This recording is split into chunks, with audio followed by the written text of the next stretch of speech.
This is for educational use only.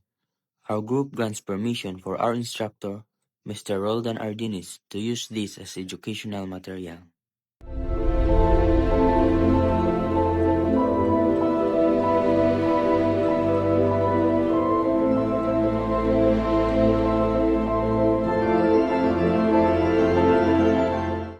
Good day, everyone. Today, we're discussing one of the most important issues of our time, contemporary global governance. We live in a world that is more connected than ever before.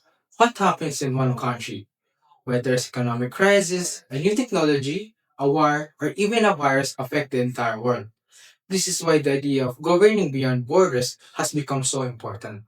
In this presentation, we'll tackle three important learning objectives. First, identify the rules and functions of the United Nations. Second, identify the challenges of global governance in the 21st century. And third, explain the relevance of the state amid globalization. We'll also tackle four important subtopics: internationalism versus globalism. What is global governance? The institution that governs international relations, the rules and functions of the United Nations to globalization. Internationalism versus globalism. So first, let's clear up two terms that often get confused: internationalism and globalism. Internationalism is about cooperation between nations. It respects the sovereignty states but encourages them to work together on common goals like peace, trade, climate change. Think of it as teamwork between independent players. An example is the Paris Climate Agreement, where nations agreed to reduce carbon emissions.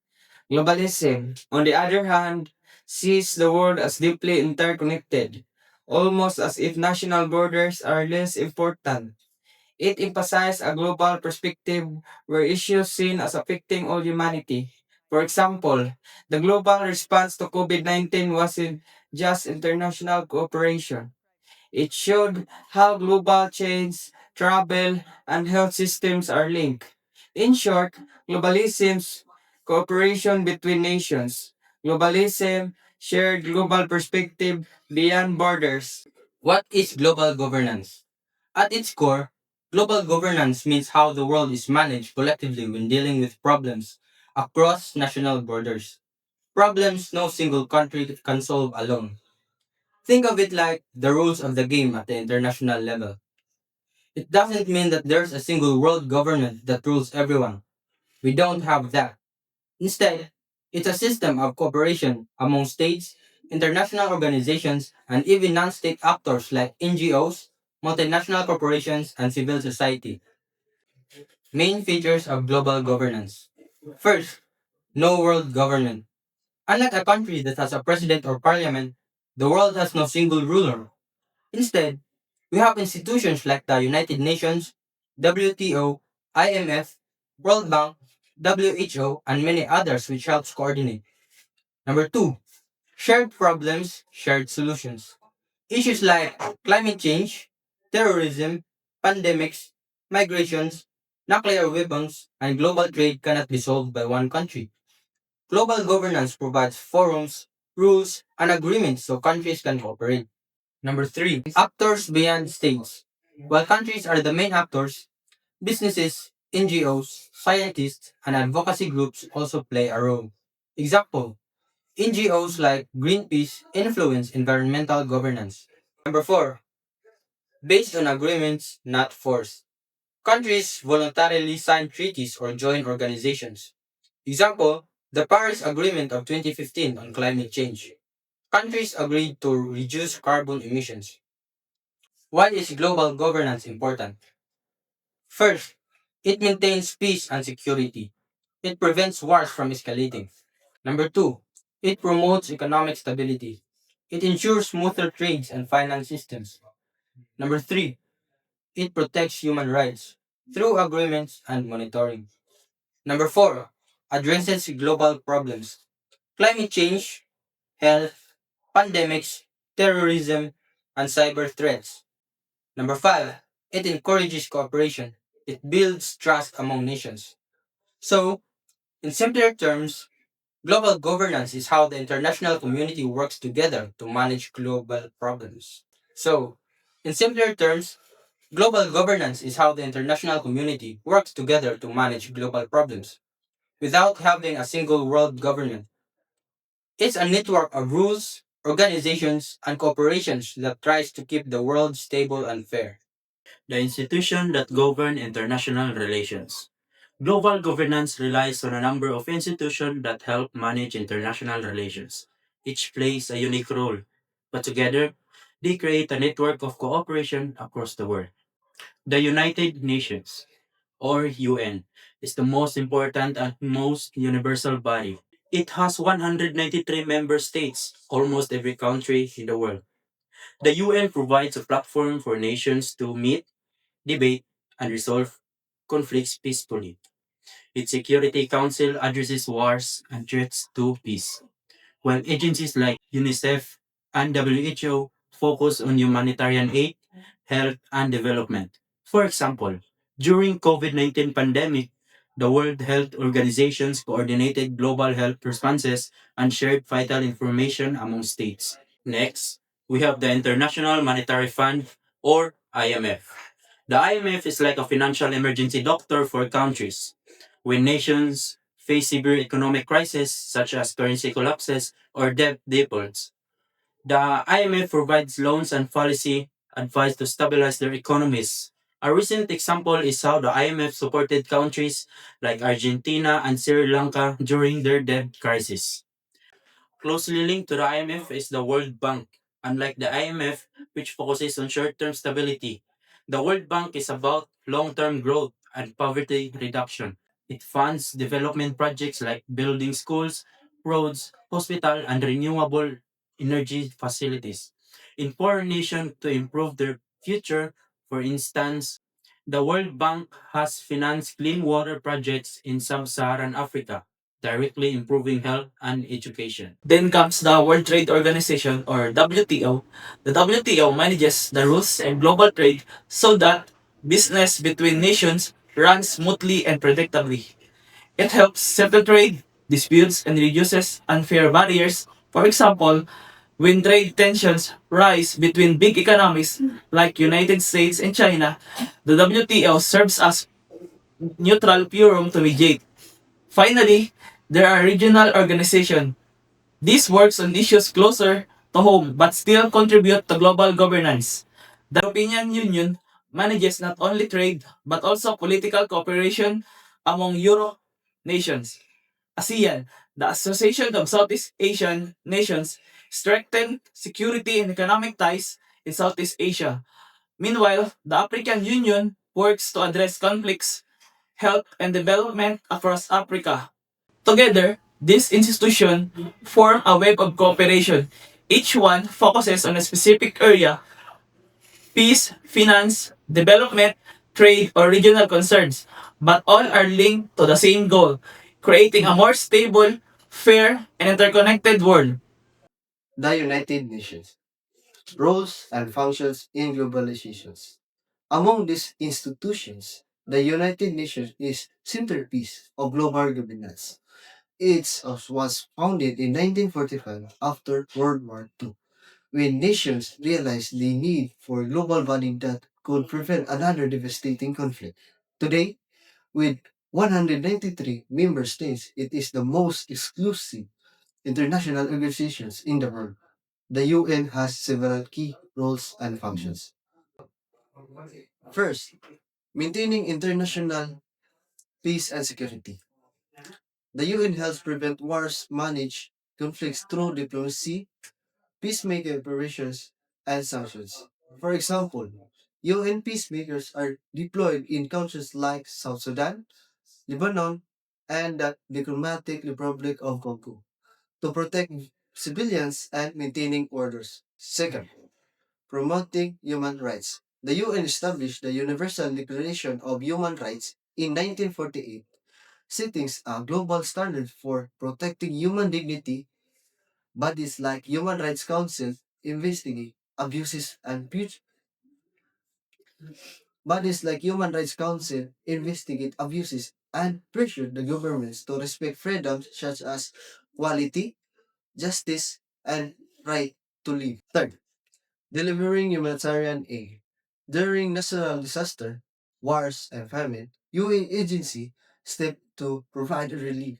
The World Food Program delivers emergency food aid while UNICEF support children education, health, and nutrition vulnerable communities. Supporting sustainable development. The UN launched the Sustainable Development Goals in 2015, a set of 17 goals aimed at ending poverty, protecting the environment, and promoting prosperity by 2030. These goals guide international cooperation on issues like clean energy, gender equality, and climate actions. Addressing global health issues. The World Health Organization, a specialized UN agency, coordinates global response to health crises during the COVID-19 pandemic.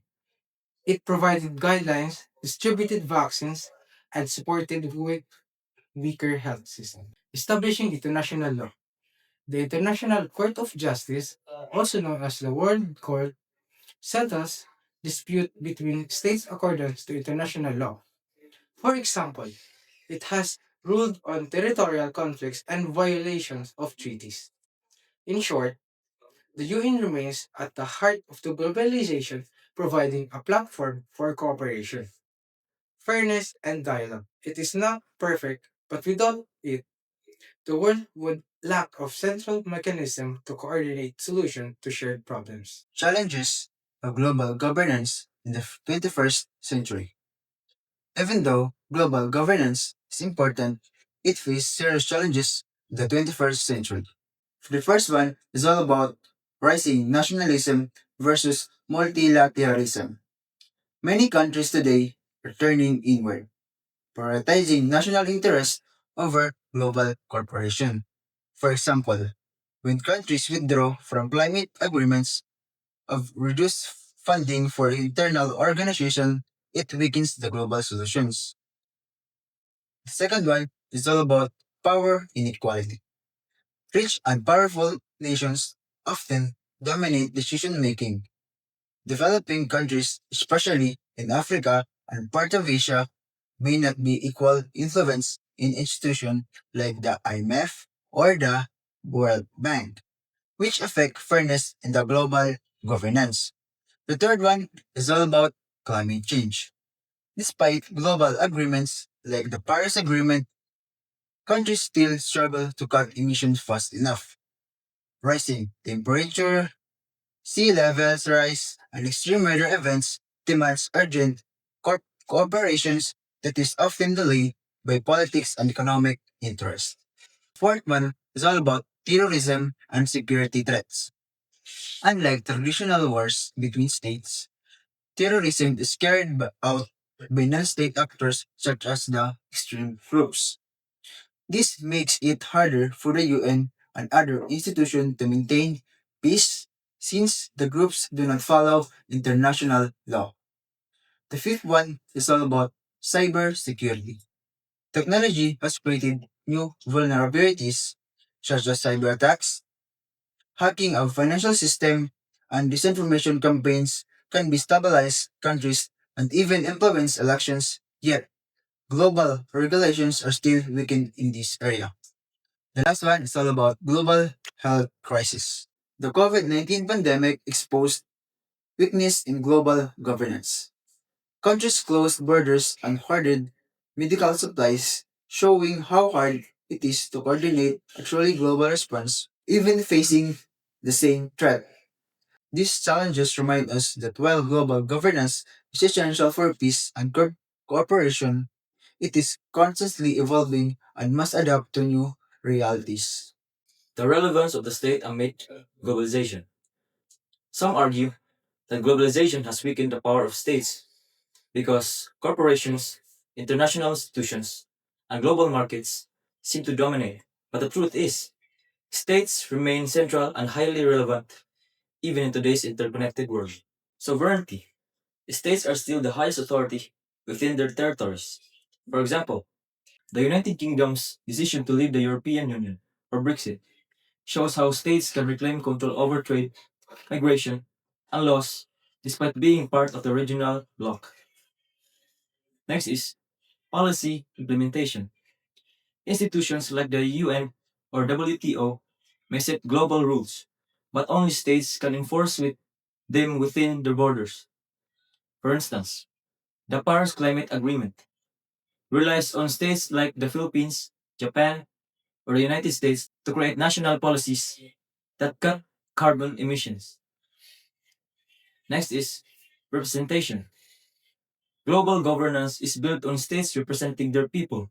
Each country, whether small like Tuvalu or powerful like United States, has a seat and a vote in the UN General Assembly, giving them a voice in global decision making. Next is identity and culture. Globalization spread ideas and culture, but states preserve national identity. For example, France protects its language and film industry through policies that limit English influence, showing how governments safeguard culture in a globalized world. Mediators of globalization. States act as the gatekeepers of global flows. For instance, Singapore has chosen to open itself as a global trade hub, while North Korea tightly restricts foreign influence, proving that states decide how global or closed off they want to be. So, while globalization connects us more than ever, the state remains the backbone of the international order. Far from disappearing, states continue to protect their citizens, shape global interactions, and ensure that globalization serves their national interests. To conclude, contemporary global governance is about cooperation, rules, and institutions that manage global problems. We saw how internationalism and globalism differ, how governance work at a global scale, the key institution that shapes world affairs, and the critical role of the United Nations. We also recognize the challenges from nationalism to climate change and reaffirm that states remain central in guiding how globalization unfolds. In the end, global governance is not about erasing nations, but about finding ways for them to work together to solve issues that no single country can handle alone. Thank you.